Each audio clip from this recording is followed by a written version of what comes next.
અને અમે આ પ્રોગ્રામ બનાવીએ છીએ અને સમસ્ત ગામને રાખી અને અમે અહીંયા દાંડિયાનું આયોજન રાખીએ છીએ। 2 દિવસ સુધી દાંડિયા પાડીએ છીએ બધા યુવાનો ભેગા થઈ અને અવારનવાર બધા જાતના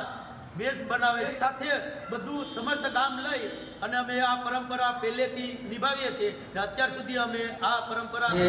અમારા વેલણ ગામમાં વર્ષોથી હોળીનો તહેવાર ઉજવીએ છીએ। અમારા જે પૂર્વજો હતા તેઓની જે પરંપરા છે તેઓને સમસ્ત ગામ વતી અહીંયા જાળવી રાખવામાં આવેલી છે અને આ હોળીના 3 દિવસના તહેવાર નિમિત્તે સૌ સાથે અમારો જે વેલણ ગામનો ગોંદરા ચોક છે ત્યાં સૌ સાથે મળીને બધા ભેગા થઈએ છીએ। અને બીજું કે આ હોળી પર્વમાં સાંજે 7:30થી લઈ અને સવારના 4 વાગ્યા સુધી જૂના જે આગેવાનો છે એ સાથ સહકાર આપે છે। આખી રાત અહીંયા દુહા લલકારે છે અને જે હોળી પ્રદક્ષિણામાં ગામમાંથી બધા સમાજના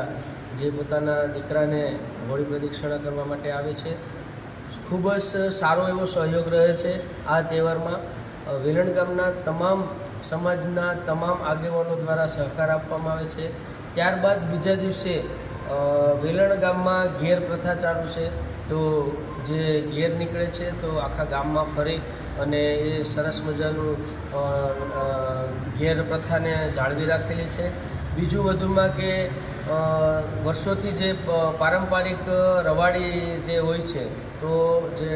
ઠાકોર જે રવાડી હોય છે એમાં પણ સમસ્ત બધા ગામના દરેક સમાજના લોકો જોડાય છે અને બપોર પછી 3 વાગ્યા પછી ગોંદરા ચોકમાં એક મેળાવડું જેવું આયોજન કરવામાં આવે છે અને આ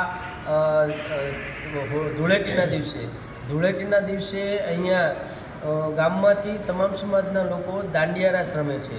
અને જે દાંડિયા રાસ રમે છે એમાં અમારે અહીંયા વર્ષોથી જે ચાલી આવેલી પ્રથા છે કે પહેલાંના લોકો છે એ ખભા ઉપર ખાટલા બાંધીને પણ આ રાસ રમતા અને જૂની પદ્ધતિનો જે આ રાસ છે એ અત્યારે આ વેલણ ગામે જાળવી રાખ્યો છે। અને આ ધૂળેટીના દિવસે અને બીજા પડવે અહીંના જે યુવાનો છે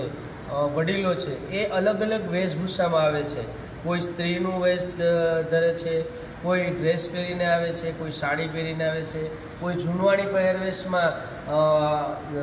જબ્બા અને સોયણી પહેરીને આવે છે, કોઈ ભરવાડનું ડ્રેસ પહેરીને આવે છે, કોઈ મુસ્લિમ સમાજના પહેરવેશમાંથી પણ વેશભૂષા કરીને આવે છે, કોઈ સિંહ છે એમના મોરા પહેરીને અલગ અલગ વેશભૂષા કરી અને સરસ મજાનું અમારા ગામમાં આ પારંપરિક ઉત્સવને ઉજવવામાં આવે છે અને ગામના સૌ સમાજના આગેવાનો ખૂબ સારો એવો સહકાર આપ્યો છે અને આવી જ પરંપરા અમારા આવનારા સમયમાં પણ જાળવી રાખીએ અને સૌ સપોર્ટ કરે એવી આશા રાખીએ છીએ। ભારત માતા કી જય।